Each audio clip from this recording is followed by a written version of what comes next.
So as I went through my personal transitions and I became perhaps more sensitive to hearing God's voice, because that's what I had to hold on to in order to just get through one day to the next, I found that the messages I was receiving from Him were different. There was a different tenor to His voice in my life and in my heart.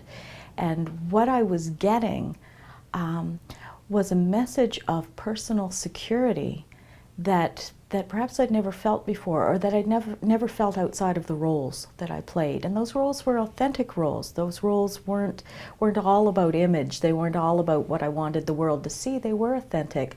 But when your identity is caught up in your roles and your relationship with God is caught up with your roles, I think for myself I found that something is lost in that. There is perhaps an inauthentic piece to that, because it's not as personalized as it needs to be. When your relationship with God is being filtered through other parts of your life, and it has to go through the church to get to you, it has to go through your image to get to you, then there's a detour there that doesn't have to be there. And I guess what I've found as I've gone through so many changes over the last few years is that all of those things that detoured God's voice to my heart have been removed.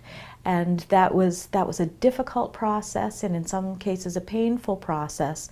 But ultimately it's been an extremely rewarding process, because what I find now is that there is no building that I have to sit in to hear God's voice. I still hear His voice when I visit a church building, but I don't have to be there in order to process what God has for me.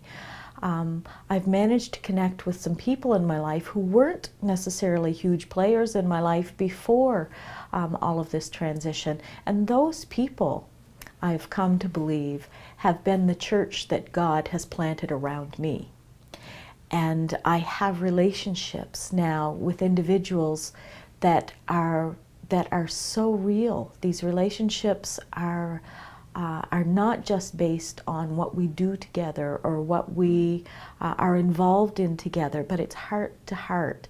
And for me, that has been such a positive change in my life, because my church surrounds me every day. My church surrounds me at work.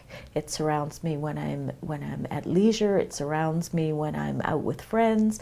My church surrounds me. It envelops me. It protects me. And God is in the midst of that.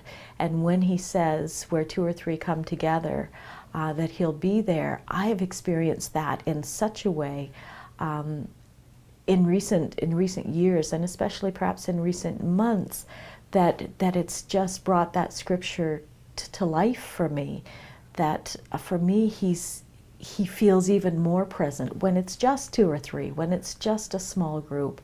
And so stepping away from the role that I played as part of a church hierarchy, perhaps in a traditional church, and into what has been an authentic, God-centered group of people who have my back, who have my best interest, who have my spiritual wellness, my spiritual fitness at heart, has for me brought God so much closer and allowed me not to have to perhaps worm my way through so many layers to get to Him.